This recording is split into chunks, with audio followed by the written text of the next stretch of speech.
La rencontre des entrepreneurs de France se poursuit sur le plateau de We Do Biz et j'ai le plaisir de recevoir à mes côtés Jean-Marc Barky. Jean-Marc, bonjour. Bonjour. Merci d'être avec nous. C'est un plaisir. Jean-Marc, vous êtes le dirigeant et cofondateur de Siloc. Est-ce que vous pouvez nous dire en quelques mots de quoi il s'agit ?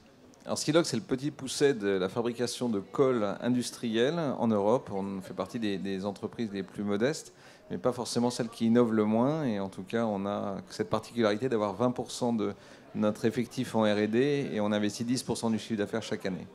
La taille, c'est en gros 27 salariés, 6 millions d'euros de chiffre d'affaires sur une structure et on a 3 millions sur une autre avec un peu moins de 10 salariés. Alors, Jean-Marc, je vois que vous arborez sur votre chemise un joli coq bleu. Est-ce que vous pouvez nous expliquer un peu de quoi il s'agit ? Assorti au micro, dis donc. À peine assorti au micro. Ce joli coq bleu, c'est le coq qui est le symbole de la French Fab, qui est un peu le pendant de la French Tech. Donc la French Tech, il était rouge, la French Fab, il est bleu. C'est un symbole, c'est un espèce de label que nous pouvons nous approprier. Et pour la première fois, il n'y a pas besoin de passer un test pour ça. Il suffit de s'inscrire sur la plateforme de BPI. C'est qui nous que nous pouvons N'importe quel industriel, n'importe quel chef d'entreprise s'inscrit sur la plateforme. Les personnes de BPI vérifient quand même que c'est bien une entreprise industrielle. Et après ça, on a tout un tas de documents, de kits, de moyens de communiquer avec ce produit-là et de revendiquer notre fabrication française et notre savoir-faire français. Donc ça, c'est pour nous une chance. Donc on s'est engouffré tout de suite dans cette histoire, parce que c'est une histoire. Et entre-temps, ils ont monté le French Fab Tour toute l'année dernière, auquel j'ai participé à plusieurs étapes. Tourcoing, Valenciennes, Orléans, Malesherbes. Alors c'est quoi le French Fab Tour justement ? C'est une tournée d'été, c'est ça ? Alors c'est comme le Tour de France, sauf que là c'est la caravane du Tour de l'industrie. C'est un peu pareil. Donc on s'arrête dans plusieurs grandes villes de France. On permet à des jeunes de venir rencontrer des industriels. Donc il y a une espèce de banque de rencontres pour que des jeunes viennent rencontrer des industriels. Et puis c'est aussi un endroit où ils peuvent se faire embaucher. Donc l'enjeu c'est ça, c'est séduire la jeunesse ? L'enjeu, c'est séduire la jeunesse et puis essayer de combler ce défaut de formation que nous avons et donc ce défaut de personnel aussi. Donc essayer d'évangéliser, de redonner une belle histoire, une belle image à l'industrie. Et aujourd'hui, je trouve que c'est une initiative que nous, industriels, on n'a pas pu faire parce que ça coûte extrêmement cher. Et on a la chance que BPI, finalement, se dise je finance l'économie, mais on va aussi la financer en essayant de ratisser un peu plus large et en essayant de faire remonter des jeunes pour les faire rentrer dans le monde industriel. Donc je trouve que c'est plutôt bien. Et cet été, ils ont fait en plus le French Fab Tour des plages. Et donc, ils ont fait la tournée des plages françaises pour aller présenter ça. Et il y a eu plus de 700 000 personnes qui ont participé à ça. C'est monstrueux. Si on en est là aujourd'hui, c'est peut-être parce qu'il est important de redorer le blason de l'industrie qui est auréolée de nombreux clichés. Quels sont les plus difficiles, ceux contre lesquels vous devez lutter le plus fort ? Alors, pour ceux qui sont très jeunes, ils ne vont pas comprendre ce que je dis, mais les temps modernes de Charlot, c'est on visse un boulon avec une clé. Ça, c'est terminé depuis longtemps. Les charbonnages de France ont fermé il y a déjà bien longtemps. Il n'y a plus de mines en France.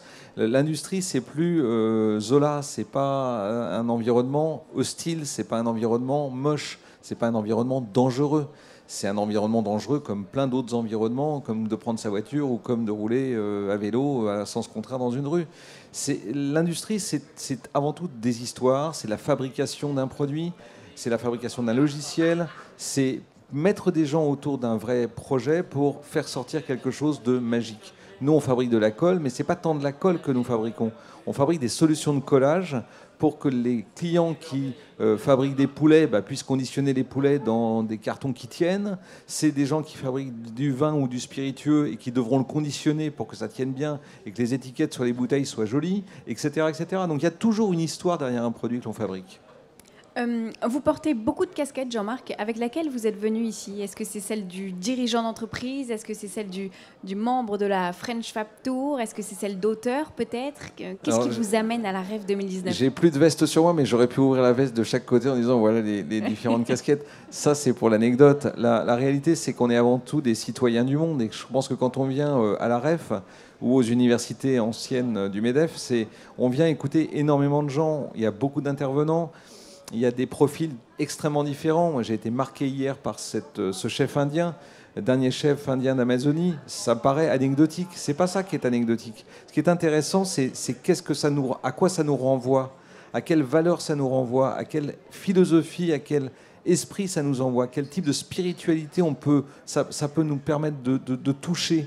Et ça, c'est quelque chose qu'on ne peut pas trouver dans des environnements autres que à la REF du MEDEF ou au Spring Campus de Croissance Plus. C'est le même esprit, c'est un rassemblement d'entrepreneurs. Après, quelle casquette j'ai? Je suis effectivement entrepreneur avant tout. Je m'occupe du MEDEF Artois, on co-préside le MEDEF Artois avec mon ami Michel Richard.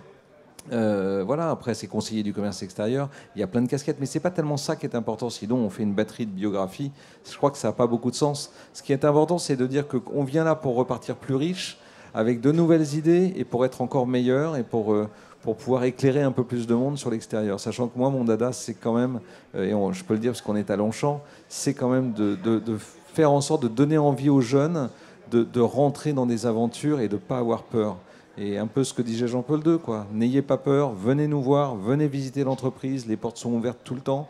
On est de nombreux industriels à ouvrir les portes des boîtes, faire venir vos enseignants. Nous, on vient vous voir dans les écoles, c'est ça qu'il faut.